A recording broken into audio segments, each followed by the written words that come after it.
yang mau masuk dalam firman Tuhan, kita akan menyimaknya dengan baik. Baik ya. Shalom sahabatku yang terkasih dalam Tuhan. Haleluya. Puji Tuhan. Saat ini kita mau belajar firman Tuhan yang terambil dengan tema mujizat tak pernah berakhir. Seringkali dalam hal ini ya kita banyak juga kita merasakan sepertinya mujizat tidak ada gitu kan. Tapi kenyataannya kita lihat berapa banyak kesaksian-kesaksian ya, mereka itu mengatakan apa? Kesaksiannya bahwa dikatakan orang-orang merasakan ada mujizat. Ya. Tapi ada sebagian berkata, "Oh, mujizatnya itu saya tidak rasakan," begitu. Tapi mari kita belajar malam hari ini bagaimana tentang mujizat ini, ya. Oke, kita akan ambil firman Tuhan di dalam Ibrani pasal 2 ayat 4. Ibrani pasal 2 ayat 4 dikatakan bahwa Allah meneguhkan kesaksian mereka oleh tanda-tanda dan mujizat-mujizat dan oleh berbagai-bagai penyataan kekuasaan dan karunia Roh Kudus yang dibagi-bagikannya menurut kehendaknya. Jadi sahabatku yang terkasih dalam Tuhan, pencurahan Roh Kudus terjadi kepada murid-murid sebanyak lebih kurang 120 orang yang berkumpul di satu rumah, ya, di rumah loteng atau di rumah atas, berdiam diri berdoa menanti janji Tuhan Yesus untuk menerima Roh Kudus. Nah, itu di dalam Kisah Rasul pasal 1 ayat 15. Nanti kita bisa lihat ya. Nah, tapi saat ini saya mau mengajak begini. Hari ini saya berbicara mengenai mujizat. Pasti setiap orang rindu untuk alami mujizat, bukan? Ya. Saya percaya sahabat semua yang ikut di dalam Zoom ini pasti ingin merasakan mujizat Tuhan. Apalagi dalam kondisi sekarang ini, ya, banyak hal yang dikatakan sepertinya, aduh, hancur dah. Seperti Alvin tadi berkata, aduh, bagaimana nantinya, ya kan? Seperti suram dan gelap. Tapi ketika kita mendengar kesaksiannya, luar biasa, mujizat menyertainya. Orang-orang pandemi makin sulit, makin susah. Tapi di situ pengakuannya Alvin berkata, dia diberkatin Tuhan luar biasa. Itu pasti ada rahasianya. Nah, makanya perlu kita belajar hari ini. Di dalam Ibrani ini, penulis kitab Ibrani, ini diprediksikan ada nama Paulus, ada nama Barnabas, Lukas atau Paulus yang menulisnya. Ya, ini prediksinya. Ya. Nah, yang penting firman Tuhan ini dikatakan bahwa Paulus pernah bersama-sama dengan Barnabas, tapi berpisah. Akhirnya Paulus memilih Silas. Dan Barnabas memilih Matias. Nah, selanjutnya kita lihat lagi di sini peranannya Dr. Lukas. Lukas juga rupanya ambil bagian juga di dalam Ibrani ini. Banyak orang belum bisa mereka pastikan siapa yang peran utamanya dalam kitab Ibrani. Tapi diprediksikan bahwa dikatakan antaranya Paulus, Barnabas, Lukas, dan juga yang terakhir ini adalah Apolos. Ingat ya, bahwa dikatakan ada semboyan yang berkata begini. Paulus menyiram, Paulus menanam, Apolos penyiram, dan Tuhan yang menumbuhkan. Ingat ya, itu di dalam 1 Korintus tuh. Jadi kita lihat bahwa mereka-mereka ini adalah perwakilan Tuhan juga. Makanya surat ini mengingatkan kita bahwa Allah meneguhkan kesaksian mereka oleh tanda-tanda mujizat-mujizat. Dan juga mujizat itu bukan semata-mata ya bahwa itu datang dengan tiba-tiba. Itu mukjizat itu ada yang Tuhan berkenan melihat seseorang yang dalam apa yang betul-betul yang dibutuhkan. Itu datang tiba-tiba bisa ya. Tapi kita juga tahu bahwa yang sekarang ini karena Tuhan Yesus sudah naik ke sorga, maka peranan Roh Kuduslah yang saat ini yang ada membuat itu mukjizat bisa terjadi. Di dalam Kisah Para Rasul 18 ayat 24 ini tentang bagaimana sejarahnya si Apolos nih ya. Apolos ini ternyata dia juga kutu buku nih.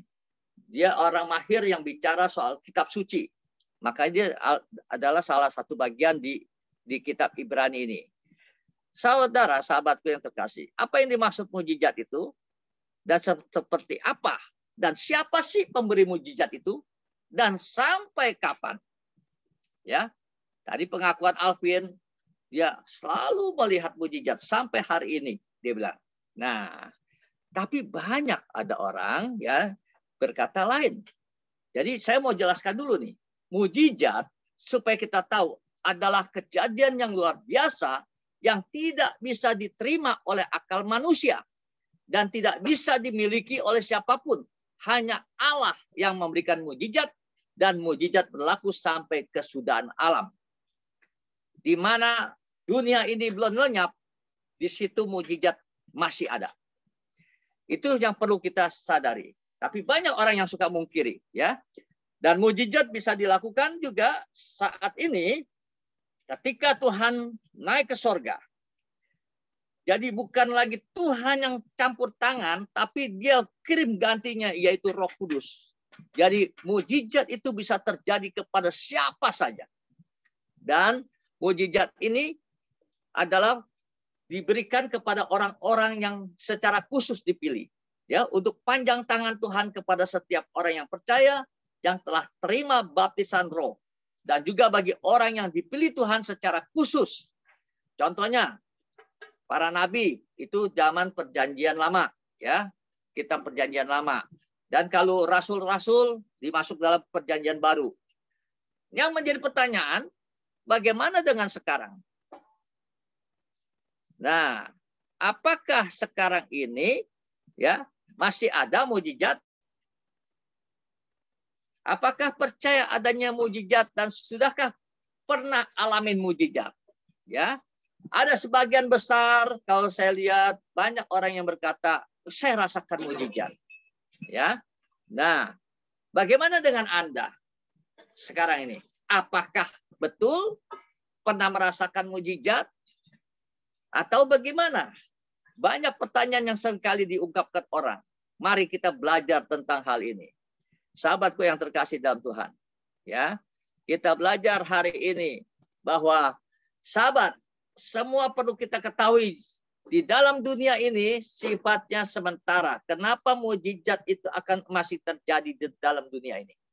Setelah kejadian manusia yang pertama, Adam dan Hawa jatuh dalam dosa, maka hidup manusia tidak kekal. Ya, tidak kekal lagi, bahkan masuk ke dalam dunia yang penuh dengan kesukaran dan penderitaan. Kenapa? Karena dia makan buah yang dilarang, ya, dia melanggar hukum Tuhan, maka dia diusir dari Taman Eden. Ketika dia diusir dari Taman Eden, dan itu dia mengalami penderitaan dan kesukaran.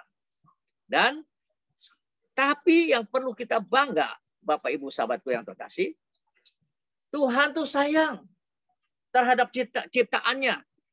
Tuhan tidak pernah tinggal diam. Dan Tuhan selalu memberi pertolongan. Tuhan tahu manusia itu lemah, butuh pertolongan, yaitu yang disebut mukjizat atau campur tangan Tuhan. Maka itu ada satu ungkapan yang keren juga, ya, bahwa Raja Daud itu mengalami, dia bilang.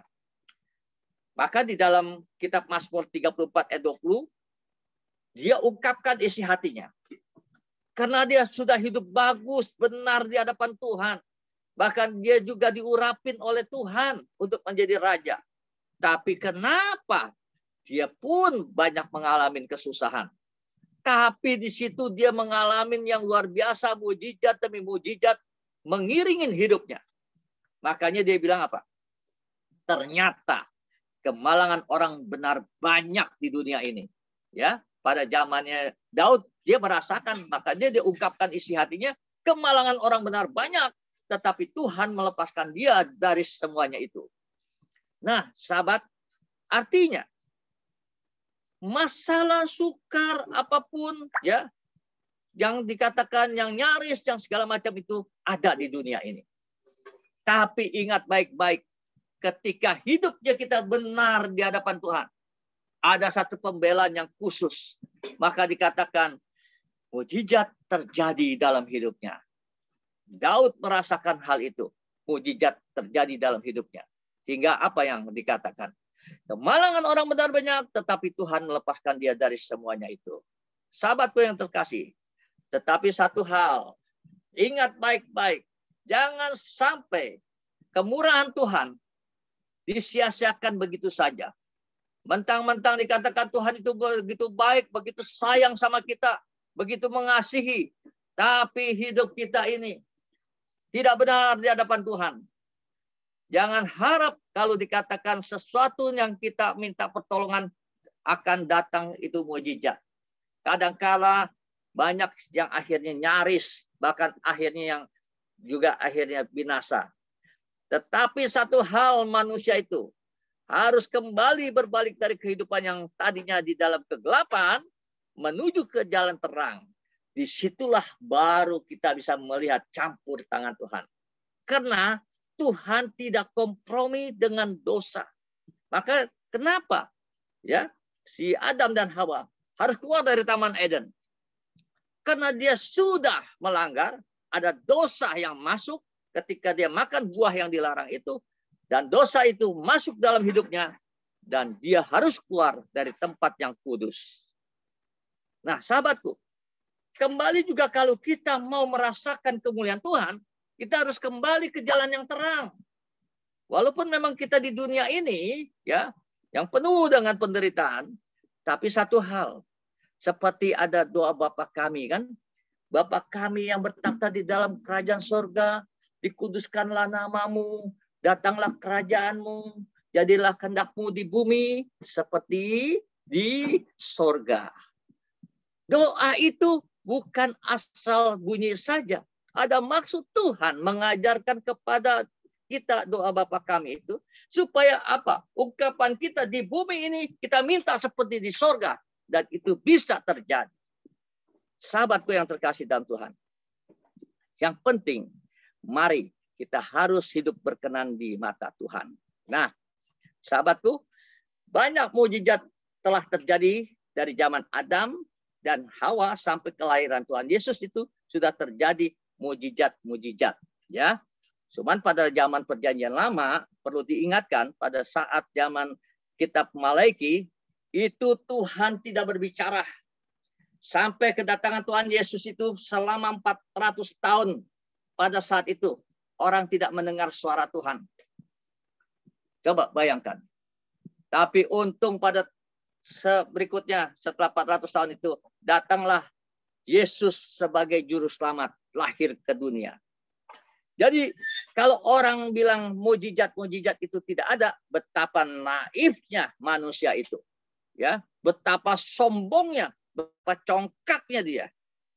Karena mujizat itu adalah salah satu bagian tangan Tuhan berkenan kepada orang yang dia kasihi. Amin.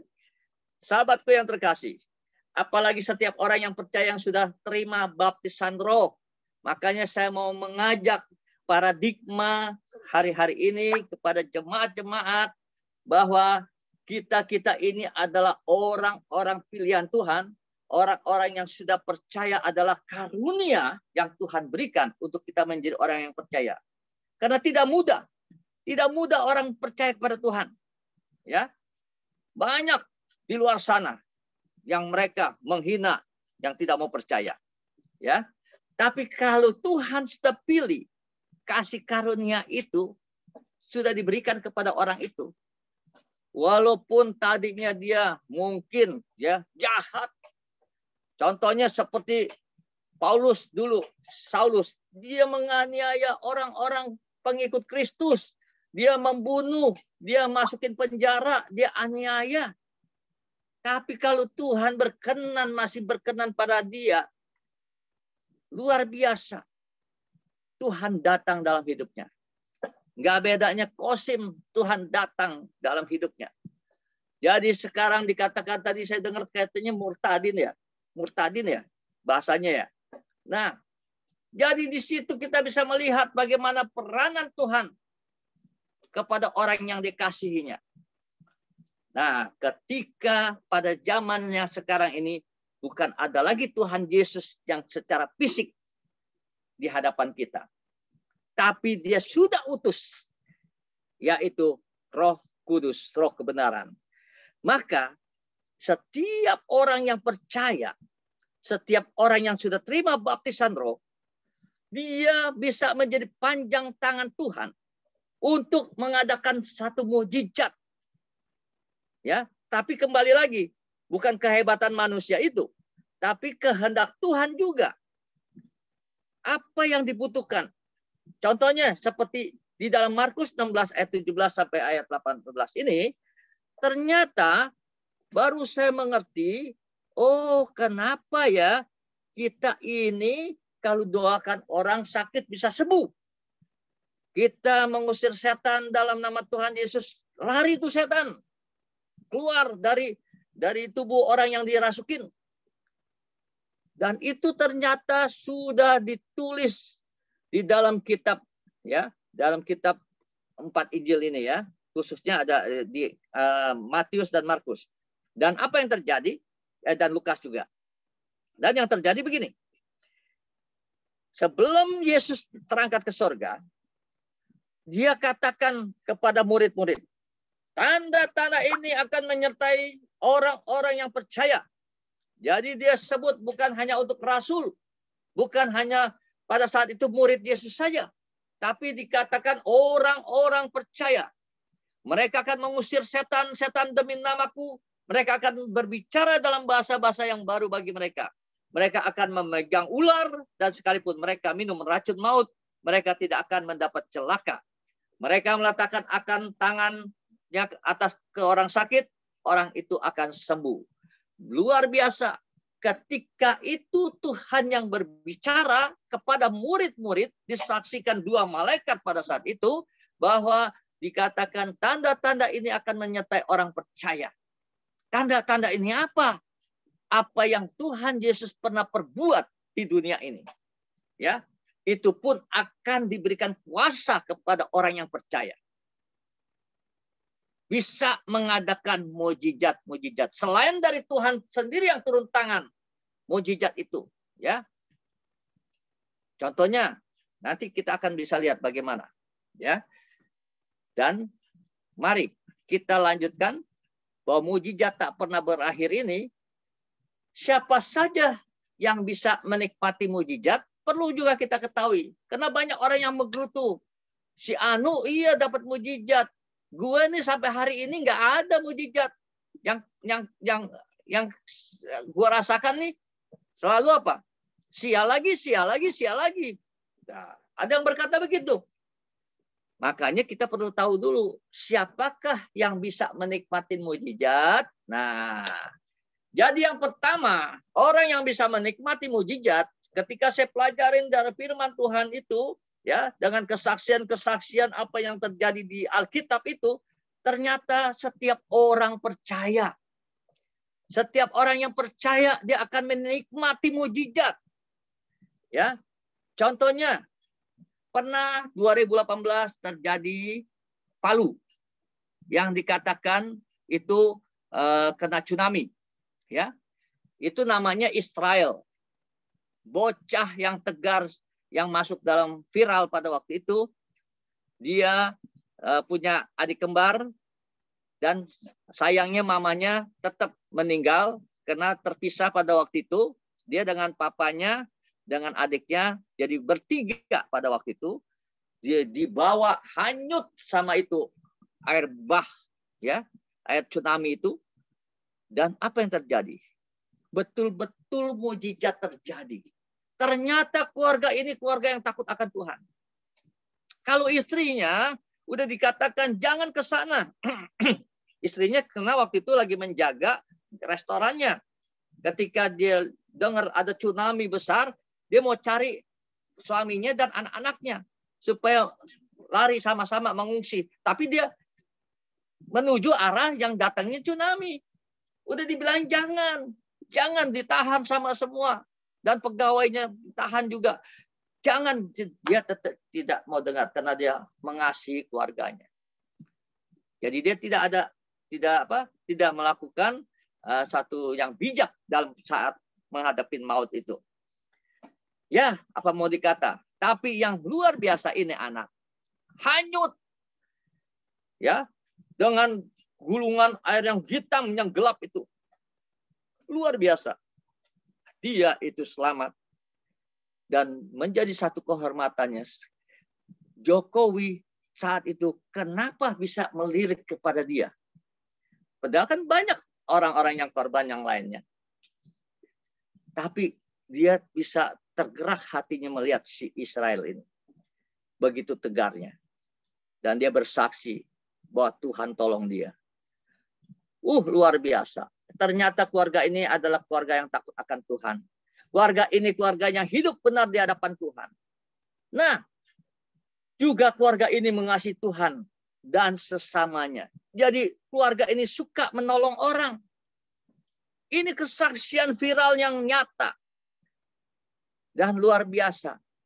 Ya, saya percaya ketika dia percaya sama Tuhan, dia sudah dipenuhi oleh Roh Kudus. Maka ini ciri-cirinya siapa saja yang bisa menikmati mujizat. Yang pertama adalah setiap orang percaya kepada Tuhan Yesus dengan sepenuh hati. Kedua, orang yang hidupnya takut akan Tuhan. Ketiga, hidupnya benar di hadapan Tuhan. Keempat, mengasihi Tuhan dan sesamanya. Bukan omong kosong. Orang katanya mengasihi Tuhan, tapi tidak peduli dengan sesamanya, itu tidak layak di hadapan Tuhan. Tapi orang yang mengasihi Tuhan, dia harus mengasihi kepada sesamanya. Maka itu mujizat akan terjadi dalam hidupnya. Dan yang kelima adalah menerima baptisan Roh Kudus. Kisah para Rasul 1 ayat 8 menguatkan kita. Tetapi kamu akan menerima kuasa kalau Roh Kudus turun ke atas kamu. Dan kamu akan menjadi saksiku di Yerusalem dan di seluruh Yudea dan Samaria dan sampai ke ujung bumi. Jadi ketika kita sudah dipenuhi Roh Kudus, kita sudah diberikan kuasa. Ingat, Bapak Ibu sahabatku yang terkasih. Ya, maka diberikan kuasanya apa? Yang tadi kita baca Markus 16 ayat 17 sampai 18 tadi ya. Bahwa tanda-tanda orang percaya menyertai orang-orang yang dikatakan percaya kepada Tuhan. Amin. Dan ketika itu Tuhan sudah berkata, maka Tuhan terangkat ke surga. Luar biasa. Kita lihat Tuhan kita yang dahsyat. Kita lihat Tuhan kita yang dinamik itu. Tidak ada tandingannya. Tidak ada satupun yang dikatakan maupun nabi atau apa, ya. Kecuali pada waktu itu yang perjanjian lama, Nabi Elisa yang melihat. Ya, tidak semua orang. Nabi Elia pada waktu dia terangkat, ya, dijemput kereta kencana, kereta api. Itu adalah Elisa yang melihat.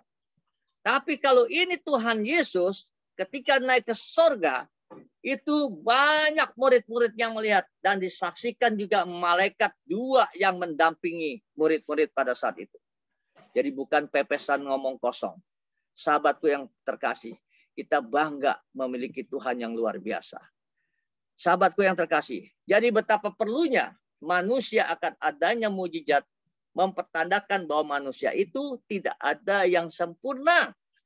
Ya. Dan menjawab pertanyaannya, apa yang dimaksud mujizat itu? Dan siapa yang mendatangkan mujizat? Ini menjadi pertanyaan buat kita. Artinya, sekarang kita tahu bahwa mujizat itu adalah pertolongan yang datangnya dari Allah Bapa. Bahwa mujizat itu saat-saatnya datang itu pada saat apa? Pertama, ketika saat ada bencana. Jadi mujizat ini membuat sesuatu malapetaka itu tidak menimpa kita. Ya, jadi kita terhindar. Kedua, perbuatan mustahil bagi manusia. Ya, perbuatan mustahil bagi manusia menjadi nyata di dalam kehidupan kita. Seperti sekarang keadaan pandemi.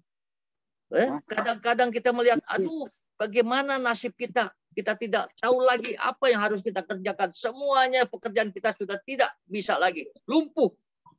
Tetapi di balik pandemi ini masih bisa Tuhan buka jalan. Luar biasa. Kesaksian Alvin itu salah satu buktinya bahwa mujizat masih ada dalam hidup manusia di dalam dunia ini. Ketiga, alami kesembuhan ilahi yang tidak ada obatnya. Sepertinya kita tidak sembuh-sembuh. Percaya hari-hari ini siapa yang sakit, katakan sama Tuhan, aku percaya Tuhan, mujizat masih ada sampai hari ini. Hingga Tuhan berikanlah mujizat itu. Berkenanlah kepada aku. Kita berseru, percaya. Apapun sakit penyakit sahabat yang ada saat ini, mujizat akan terjadi dalam hidup kita. Dan keempat, kebangkrutan, ya, ekonomi, keuangan, itu pun bisa terjadi. Sesuatu kebangkrutan bisa dipulihkan Tuhan kembali. Sesuatu yang dikatakan, ya tidak lagi kita dapat income lagi karena dalam kondisi sekarang ini, tetapi ada income yang lain Tuhan berikan. Sesuatu yang apa yang tidak terpikirkan, seperti 1 Korintus pasal 2 ayat 9. Apa yang tidak pernah aku lihat, apa yang tidak pernah aku dengar, apa yang tidak terpikirkan dalam hatiku, maka itulah yang Tuhan sediakan. Itu mujizat, sahabatku. Itulah kalau kita di dalam Tuhan, kita akan menikmati mujizat demi mujizat akan terjadi. Makanya jangan sampai kita merasakan, oh tidak ada lagi mujizat dalam hidupku. Bukan begitu, sahabatku. Orang yang dikatakan sakit umpamanya nih, ya, sampai hari ini belum sembuh-sembuh. Itu juga ada satu mujizat yang Tuhan kasih. Kenapa? Cukuplah kasih karuniaku, di dalam kelemahan engkau akan melihat kemuliaanku.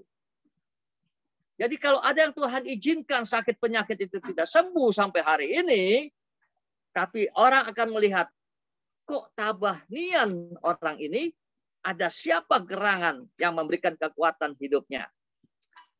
Yang penting pada saat kita sakit, kita harus tetap melayani Tuhan.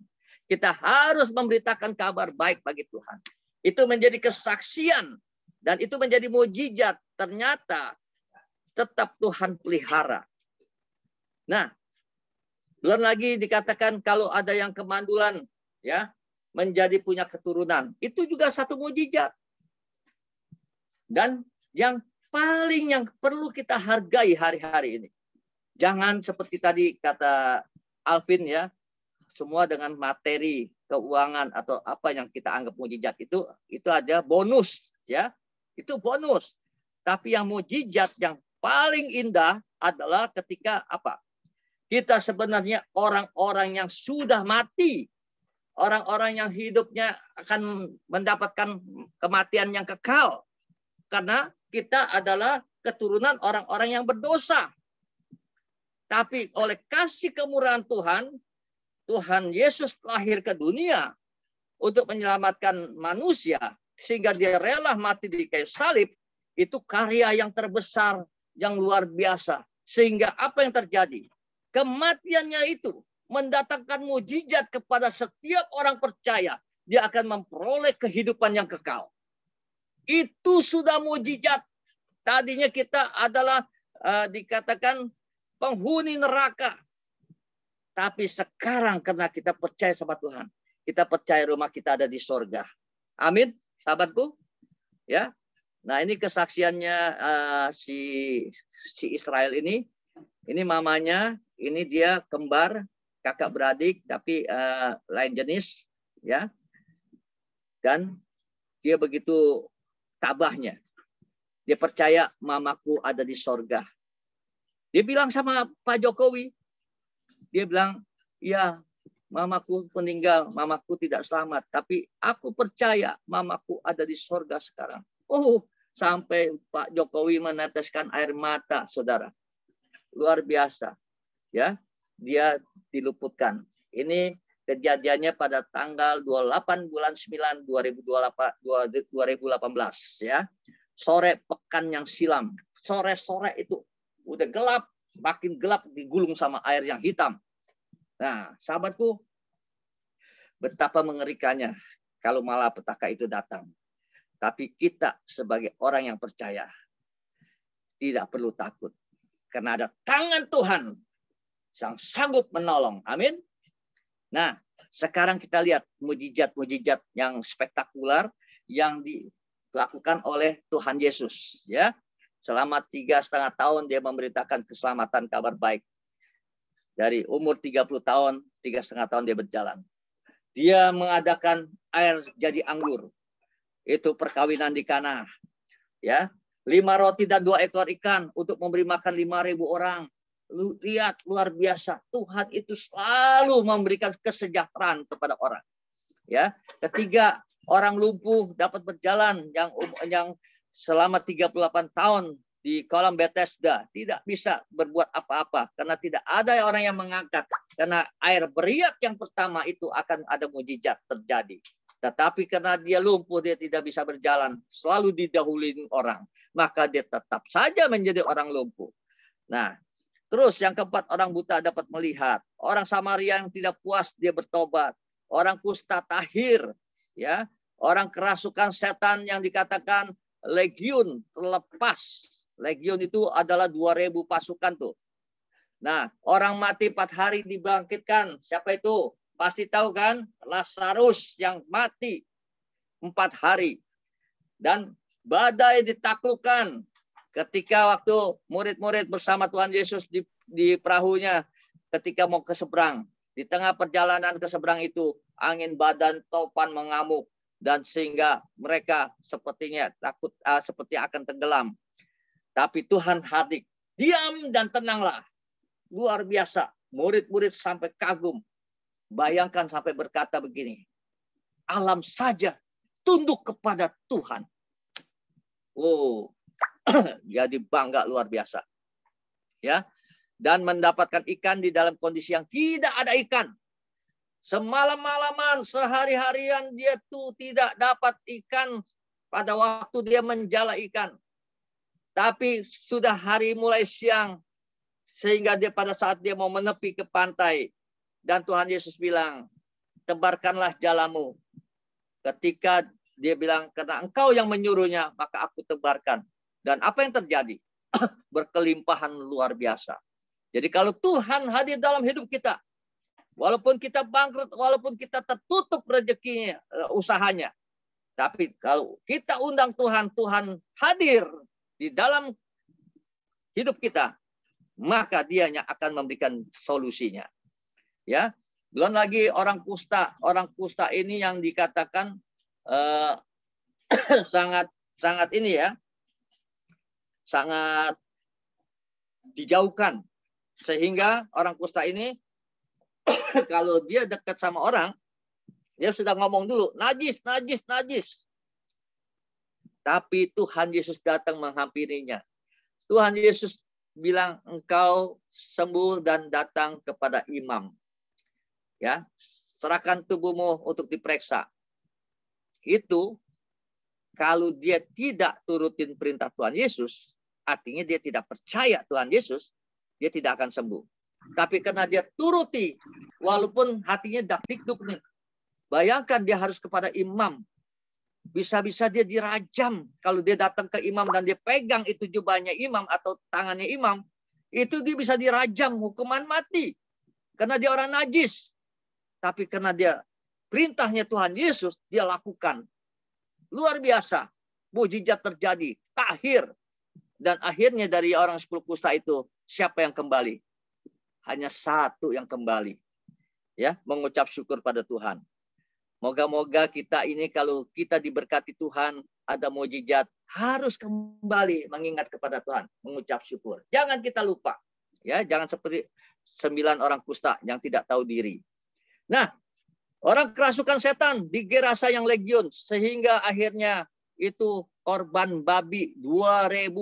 Di sini penilaiannya secara hermeneutiknya bahwa tafsiran-tafsiran Alkitab berkata, harga manusia satu itu saja Tuhan tetap cari.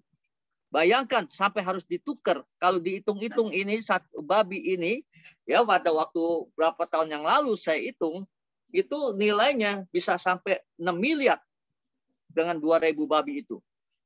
Ya, dengan harga, apalagi dengan harga sekarang. Tuhan lihat begitu menghargai satu jiwa. Bartimius yang buta, ketika dia berkata, Yesus anak Daud, Yesus anak Daud, kasihanilah aku. Saat itu Yesus datang menghampirinya. Mau apakah engkau dariku? Aku ingin melihat. Ketika dia berteriak melihat, aku ingin melihat. Tuhan bilang, jadilah imanmu yang menyelamatkan. Lagi-lagi iman yang menyelamatkan. Lagi-lagi iman yang membuat jadi mujizat terjadi.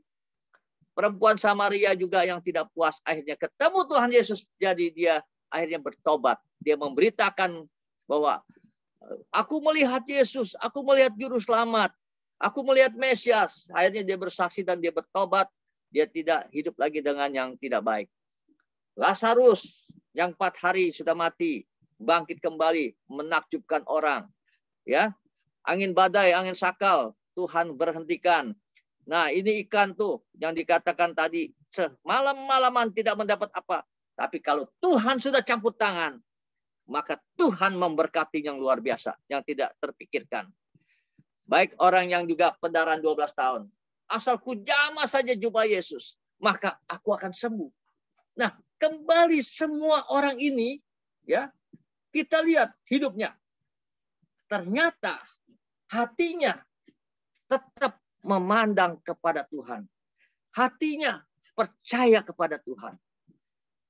Nah, dari dasar titik awalnya percaya itulah, maka mujizat akan terjadi. Sahabatku yang terkasih dalam Tuhan.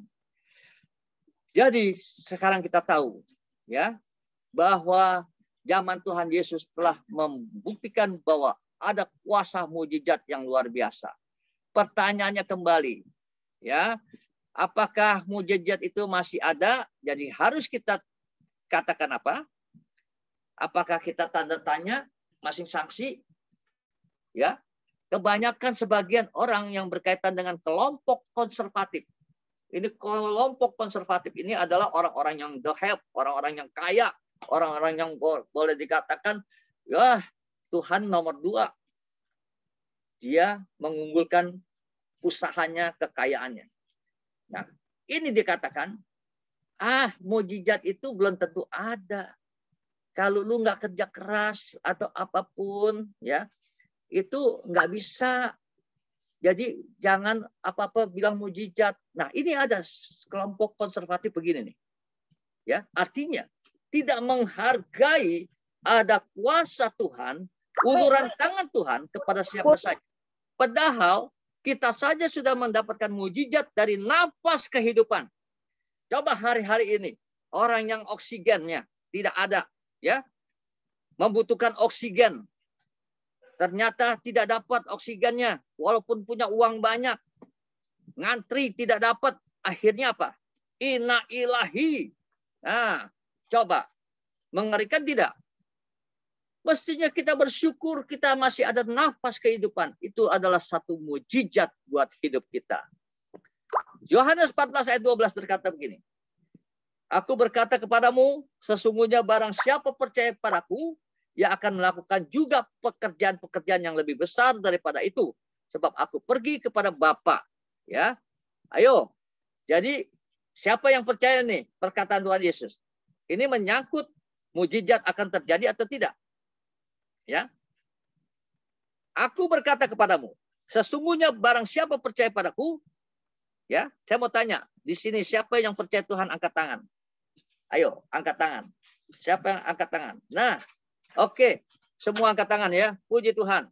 Nah, ketika kita angkat tangan, kita percaya pada Tuhan, kita juga, ya, harus yakin bahwa Tuhan sudah katakan, orang-orang yang percaya padaku akan melakukan juga pekerjaan-pekerjaan yang lebih besar daripada itu. Maksudnya lebih besar daripada yang Tuhan buat pada waktu masa hidupnya. Hebat nggak? Luar biasa kan? Jadi Tuhan belum pernah terjadi yang lakukan pada masa dia akan dibuktikan pada masa sekarang ini. Gitu. Atau pada masa murid-murid pada waktu itu. Ya. Jadi pekerjaan-pekerjaan yang lebih besar daripada itu. Sebab aku pergi kepada Bapa, maksudnya apa pergi kepada Bapa? Dia harus menghadap kepada Bapa karena tugas dia sudah selesai. Dan dia minta pada Bapa untuk menggantikan dirinya supaya orang-orang percaya di dunia ini jangan yatim piatu. Makanya kita bangga hari-hari ini bahwa gantinya Yesus pribadi itu secara fisik diganti Roh Kudus. Jadi siapapun dengan waktu yang sama, waktu yang keadaan yang berbeda tempatnya, bisa waktu yang sama membutuhkannya, merasakannya dengan saat itu juga. Luar biasa. Coba kalau dulu Tuhan Yesus tidak naik ke sorga. Ya yang enak yang di Yerusalem aja. Kita ini gimana yang percaya? Betul nggak? Tapi ini luar biasa. Pekerjaan Tuhan itu luar biasa, spektakuler. Maka itu dia bekalin orang-orang yang percaya. Dia bilang, engkau akan melakukan pekerjaan-pekerjaan yang lebih besar daripada dia. Nah, maka itu saya mau tanya sekali lagi. Ayo, siapa yang percaya? Angkat tangan. Bahwa engkau akan dipakai luar biasa. Amin. Mau dipakai luar biasa? Angkat tangan. Haleluya. Amin. Ya, jangan kita banyak berpikir. Gua iya enggak ya? Kalau yang begitu, dia tidak akan mendapatkan apa-apa. Nah, sahabatku yang terkasih, jadi saya renungkan mujizat tak pernah berakhir ini ternyata luar biasa. Apa dasarnya sih mujizat bisa terjadi? Nah, ternyata kita juga harus tahu. Bukan karena Tuhan Yesus saja ada pada saat itu. Atau Tuhan yang dari surga yang kita tidak lihat. Dia bisa aja menolong. Memang bisa. Tapi zaman perjanjian lama kita bisa lihat. Itu melalui nabi. Ya. Nah, rasul-rasul. Nah, sekarang diberikan prioritas orang percaya. Bukannya kita bangga. Jadi siapapun yang percaya Tuhan punya kuasa. Yang penting harus kita tahu ada dasarnya. Ya, dasarnya apa? Roh Kudus sudah hadir di dunia diberikan bagi yang percaya. Ingat lagi, bagi yang percaya. Ya, kembali diingatkan di dalam Ibrani ini, Allah meneguhkan kesaksian mereka oleh tanda-tanda dan mujizat-mujizat dan oleh berbagai-bagai penyataan kekuasaan dan karunia Roh Kudus yang dibagi-bagikannya menurut kehendaknya. Jadi di sini kita bisa lihat orang-orang percaya akan dimeteraikan Roh Kudus. Kalau Roh Kudus sudah hadir, luar biasa Bapak Ibu. Karena karunia Roh Kudus sudah dicurahkan dan berlaku bagi setiap orang yang percaya. Kembali lagi, ya. Mari kita lihat peranan Roh Kudusnya, ya. Kita lihat peranan Roh Kudusnya. Jadi kita ini, saya mau ngajak supaya paradigma kita jangan ragu sebagai orang Kristen. Jangan ragu bahwa kita ini sudah ada diberikan otoritas kuasa. Kita bisa meminta sama Tuhan secara langsung. Tidak lagi pakai perlu imam-imam atau pendeta-pendeta. Ya, kita bisa langsung. Ya, maksudnya kalau dengan pendeta ya untuk menguatkanlah. Tapi kita tidak boleh mengandalkan manusia, Tuhan katakan. Ya, karena pendeta juga manusia. Tapi dia minta hati kita sungguh-sungguh arahkan kepada Tuhan. Nah, sahabatku yang terkasih, jadi Tuhan itu berkata, aku akan kirim gantinya. Sudah dikasih tahu kan, yaitu roh kebenaran. Nah, roh kebenaran itu dikatakan jikalau kamu mengasihi aku, kamu akan menuruti segala perintahku. Ya, dikatakan kalau kita sudah percaya Tuhan dan mengasihi Tuhan Yesus, maka orang yang demikian itu akan menuruti segala perintahnya. Dan dikatakan lagi ayat 16-nya, Aku akan meminta kepada Bapa dan Bapa akan memberikan kepadamu seorang penolong yang lain supaya ia itu roh kebenaran menyertai kamu selama-lamanya. Luar biasa. Sampai kita akhir hidup kita masuk ke surga, barulah itu ya kita berhadapan dengan Tuhan, sudah Roh Kudus sudah tidak bimbing kita lagi. Tapi di dunia kita dibimbing oleh Roh Kudus, yaitu roh kebenaran. Dunia tidak dapat menerima dia, sebab dunia tidak melihat dia dan tidak mengenal dia. Tetapi kamu mengenal dia, sebab ia menyertai kamu dan akan diam di dalam kamu. Ya, roh kebenaran, Roh Kudus, yaitu firman Tuhan. Melalui firman Tuhan dicerahkan bahwa kebenaran itu supaya kita ikuti apa yang ada tercatat di firman Tuhan. Sahabatku yang terkasih, selanjutnya, ayo kita kupas tuntas ya. Ini kembali kepada pertanyaannya, apakah mukjizat itu masih berlaku sampai hari ini? Ya, ada pesan khusus kepada murid-muridnya berkata apa? Dikatakan kita ini sebagai orang-orang percaya harus melaksanakan amanat agung. Karena disitulah kita bisa tahu bahwa apa yang terjadi dalam mukjizat ini, apa sampai mana, ya. Jadi karena itu pergilah, jadikanlah semua bangsa muridku dan baptislah mereka dalam nama Bapa dan Anak dan Roh Kudus.